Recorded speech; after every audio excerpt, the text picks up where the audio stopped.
नमस्कार मित्रों, जय माता दी। स्वागत है आप सभी का हमारे YouTube चैनल में। तो वृश्चिक राशि वालों, 12 जुलाई से लेकर 18 जुलाई का समय होगा महापरिवर्तन।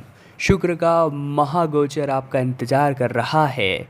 क्या ये आपके लिए शुभ फलदायी होगा या फिर अशुभ फलदायी? वीडियो में देंगे पूरी जानकारी, सावधानियां तो बताएंगे ही, साथ ही में बताएंगे कीमती उपाय। थोड़ा सा समय निकालें, वीडियो को अंत तक देखें, बातों को अच्छी तरह से सुने समझे, अपनी ज़िंदगी पर लागू करें।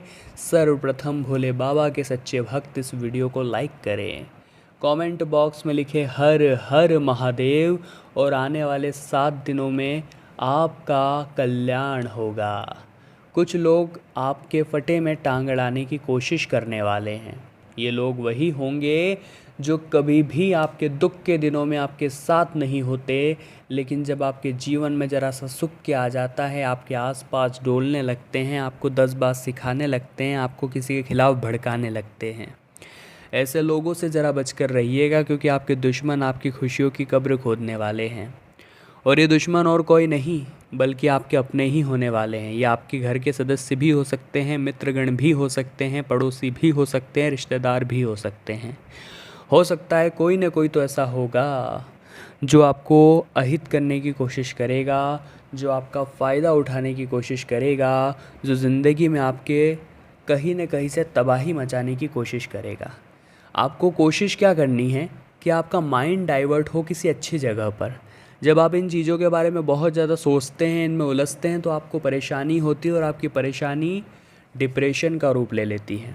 साथ ही साथ दोस्तों, व्यापारिक अनुबंध काफ़ी अच्छे रहने वाले हैं। अगर आपने हाल ही में व्यापार शुरू किया था तो आपको कोई सी स्कीम लानी होगी, कोई बढ़िया सी स्कीम अपने व्यापार में आप लेकर के आइए। इससे ग्राहक बहुत अट्रैक्ट होने वाले हैं, आकर्षित होने वाले हैं, और इस कारण से आपके व्यापार में 4 चांद जरूर लगेंगे। लेकिन हमारा कहा मानिए, कोई स्कीम लेकर के आइए, कोई सेल लेकर के आइए। इसी के साथ दोस्तों, आपके वैवाहिक जीवन में थोड़ी कटुता आ सकती है अपनों को गलत बोलने के कारण। देखिए, हर किसी को अपने परिवार से प्यार होता है। आप अपने साथी के परिवार वालों के बारे में कुछ भी गलत बोलेंगे तो ये बात उन्हें रास नहीं आएगी। वो आपके परिवार वाले के बारे में बोलेंगे तो ये बात आपको रास नहीं आएगी।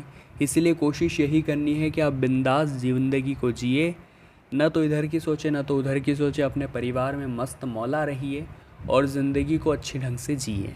साथ ही साथ नौकरी पेशा लोगों को एक बात का ख़ास ख्याल रखना है कि जो होता है अच्छे के लिए होता है। कई बार उन्हें प्रोजेक्ट दिया जाता है, फिर छीन लिया जाता है। कई बार उनका नाम लिस्ट में आता है, लेकिन प्रमोशन उन्हें नहीं मिल पाता। तो ये जो उतार चढ़ाव है, ये भगवान की परीक्षा है, और भगवान की इस परीक्षा में अत्यधिक क्रोध करना गलत है।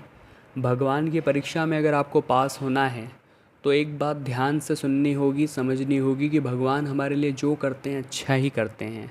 कई बार वो नहीं होता जो हमारे दिल में चल रहा होता है, दिमाग में चल रहा होता है, लेकिन वास्तविकता में दोस्तों वही चीज़ हमारे लिए आगे जाके बहुत अच्छी साबित होती है। इतना आप ध्यान रखिएगा। वही चीज़ आगे जाकर आपके जीवन में बहुत ज़्यादा सुख लेकर के आती है। तब आपको समझ आता है कि भगवान जो भी करते हैं अच्छे के लिए करते हैं। साथ ही साथ दोस्तों, भोले बाबा की कृपा आपके ऊपर रहेगी, क्योंकि सावन का पवित्र महीना है और आने वाले 7 दिनों को सुरक्षित करने के लिए आपको कोशिश करनी है कि आप हर रोज़ मंदिर जाएं। और ये नियम अगर बन गया तो फिर ज़िंदगी भर ये नियम नहीं टूटेगा। और यकीन मानिए, कृपा इतनी शानदार बरसेगी, इतनी शानदार बरसेगी कि आपने सपने में भी नहीं सोचा होगा। लेकिन इतना ध्यान रखिएगा कि अपने स्वार्थ के पीछे किसी और को धोखा नहीं देना है। कई बार दोस्तों, आपकी ईमानदारी हर जगह दिखाई देती है, लेकिन बात छोटी छोटी जगह पर जब ईमानदारी दिखाने की आती है तो आप बहुत ज़्यादा पीछे हट जाते हैं, आप बहुत ज़्यादा भावुक हो जाते हैं। इसीलिए दिमाग से भी सोचना है, लेकिन किसी का दिल न दुखे, किसी को ऐसा न लगे कि आपने उसका फ़ायदा उठा लिया। ऐसे काम भी आपको नहीं करने हैं, इतना आप ध्यान रखिएगा। वरना अच्छा खासा नाम बनाने के बाद भी आपके खिलाफ़ अफवाहें उड़ जाएगी कि आप गलत तरीके से कमाते हैं। आगे वीडियो में बहुत ज़रूरी सावधानियां हैं जो आपको खतरों से बचाएगी। वीडियो के अंत में उपाय भी है, इसलिए हम यही चाहते हैं कि आप थोड़ा सा समय और दें। अगर आपने यहाँ तक देख लिया है तो अंत तक देखें और वीडियो को बिल्कुल एंड तक देखकर हर चीज़ को अच्छी तरह से समझें। दुश्मन आपकी खुशियों की कब्र खोदेंगे, अर्थात आपके जो शुभ चिंतक है वो तो आपके साथ खड़े हैं, लेकिन शुभ चिंतकों की संख्या में और दुश्मनों की संख्या में बहुत बड़ा अंतर है। आपके शुभ चिंतक मुश्किल से 2-4 है, लेकिन दुश्मन बहुत सारे हैं। कुछ दुश्मन ज्ञात हैं और कुछ अज्ञात हैं। ज्ञात वे होते हैं जिनके बारे में हम जानते हैं कि ये व्यक्ति मेरा अच्छा नहीं चाहता, और अज्ञात कौन होते हैं? जो धीरे धीरे गुप्त तरीके से बिना आँखों में आए बिना शक जताए काम करते हैं, और वो आपके अपने ही होते हैं, और उन्हीं में से वो गुप्त शत्रु अज्ञात वाला होता है। और वे लोग कहीं ना कहीं आपकी योजना जानने की कोशिश करेंगे, और आप भोलेपन में अपनी योजना उन्हें बता भी देंगे। कहीं ना कहीं से आपका प्लान, कहीं ना कहीं से आपकी रणनीति पर वो बहुत ध्यान लगाने वाले हैं। और नतीजा क्या निकलेगा दोस्तों, कि कहीं ना कहीं से स्थितियाँ पुनः बिगड़ेगी और वो इंसान बाजी जीत जाएगा। इससे पहले अगर आप सावधान हो जाते हैं, अपने दस्तावेज़ों को संभाल कर रख लेते हैं, अपनी योजनाओं को किसी को बताते नहीं हैं, और सुमड़ी में गुमड़ी बन कर के काम अगर आप करते हैं, तो फ़ायदा आपको अवश्य होगा। शुक्र का महागोचर नौकरी पेशा लोगों के जीवन में थोड़ा सा तनाव देने वाला है, क्योंकि काम का बोझ बढ़ने वाला है। अब देखिए, काम का बोझ अगर बढ़ेगा तो स्वाभाविक सी बात है तनाव बढ़ेगा। तनाव बढ़ेगा तो आपका चिड़चिड़ापन बढ़ेगा, और चिड़चिड़ापन बढ़ेगा तो आप किसी पर भी गुस्सा कर देंगे और व्यवहार खत्म और ख़राब कर लेंगे।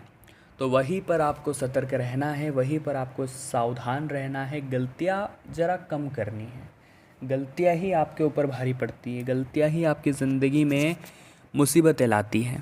और एक गलती कर दी तो कोई दिक्कत नहीं है। देखिए, सड़क कितनी भी साफ़ क्यों ना हो, उस पर धूल हो ही जाती है, और इंसान चाहे लाख अच्छा हो, उससे भूल हो ही जाती है। एक बार गलती सबसे होती है, हम परमात्मा थोड़े ना हैं। तो परमात्मा आपको माफ़ कर देते हैं अगर आप एक बार गलती करते हैं, लेकिन वही गलती आप दोबारा कर रहे हैं, तो देखिए, एक गलती को दोबारा करना यानी एक और बड़ी गलती करना। तो वहाँ पर गलतियों को करने से बचना है, वहाँ पर गलतियों से सीख लेनी है, और आगे वो गलती कभी ना हो, इस बात का ध्यान रखना है। आप इतना ध्यान रखें कि जो होता है अच्छे के लिए होता है। कई बार हमारे मन को तसल्ली नहीं होती कि ऐसा नहीं होना चाहिए था, और हम खुद को बड़ा दोष देते हैं, लेकिन वास्तविकता में वो भी हमारे लिए अच्छे के लिए होता है। क्योंकि ये चीज़ हमें आगे चलकर समझ आती है कि हमेशा हमें प्रैक्टिकली सोचना चाहिए, इमोशनल ना होना चाहिए, और जो हमारे लिए अच्छा होगा भगवान हमारे साथ वही करेंगे। इसलिए मन का हो तो अच्छा, और ना हो तो और भी अच्छा, ये सोच कर के अपने ज़िंदगी को जीना शुरू करिए। बहुत अच्छे परिणाम आपको ज़िंदगी दिखाने लगेगी। स्वास्थ्य आपका पहले से ठीक है, लेकिन मौसमी बदलाव का ज़रा ध्यान रखिएगा। कुछ लोग हैं जो आपके परिवार में कलह पैदा करने की कोशिश करेंगे, तो पारिवारिक एकता बनाए रखना आप ही की जिम्मेदारी है।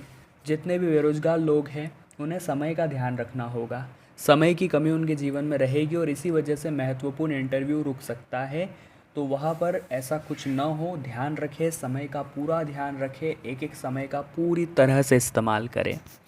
अब हम आपको उपाय बताने जा रहे हैं। ये उपाय आपके बहुत काम आएंगे, ये उपाय आपकी भी किस्मत चमकाएंगे। और सबसे पहला उपाय हम आपको बताना चाहते हैं मंगलवार के लिए। मंगलवार का दिन हनुमान जी महाराज को समर्पित है, और यहाँ पर ढेर सारे उनके भक्त भी होंगे। जो भी उनके भक्त हैं, कमेंट बॉक्स में जय बजरंगबली ज़रूर लिखिएगा। आपको दोस्तों करना क्या है, आपको एक सरसों के तेल का दीपक हनुमान जी के मंदिर लेकर जाना है। उसके अंदर 2 लौंग डालनी है, यानी 1 लौंग का जोड़ा डालना है, और उसे जला देना है। उस दीपक को हनुमान जी महाराज के समक्ष जला देना है, और वहीं पर बैठ कर के हनुमान चालीसा का पाठ भी आपको करना है। बहुत अच्छा उपाय है, करके तो देखिए आप। हर मंगलवार को लाभ ही लाभ आपको होगा, कृपा यूं ही बरसना शुरू हो जाएगी। अब गुरुवार का उपाय ज़रा गौर फरमाइएगा दोस्तों। गुरुवार को आपको क्या करना चाहिए, गुरुवार को आप क्या कर सकते हैं, क्या काम आपका बन सकता है गुरुवार के दिन। तो सबसे बढ़िया यही रहेगा कि आप केले के वृक्ष की पूजा करें, क्योंकि देवगुरु बृहस्पति की कृपा भी मिलती है। साक्षात भगवान विष्णु का निवास केले के वृक्ष में होता है, जिस वजह से आप उसकी पूजा अगर गुरुवार के दिन करते हैं तो धन संबंधित दिक्कतों का निवारण तो होता ही है, साथ ही में मान लीजिए आपकी शादी विवाह में दिक्कतें आ रही थी तो वो भी सही हो जाती है। तो वृश्चिक राशि वालों, आज की वीडियो में हमने बात की अगले 7 दिनों के बारे में। और अगर वीडियो आपको पसंद आई है तो आप लाइक ज़रूर करें, कमेंट बॉक्स में जय माता दी लिखें और हमारे चैनल को सब्सक्राइब करके बेल आइकन को प्रेस कर लें। अभी के लिए आप सभी को हर हर महादेव।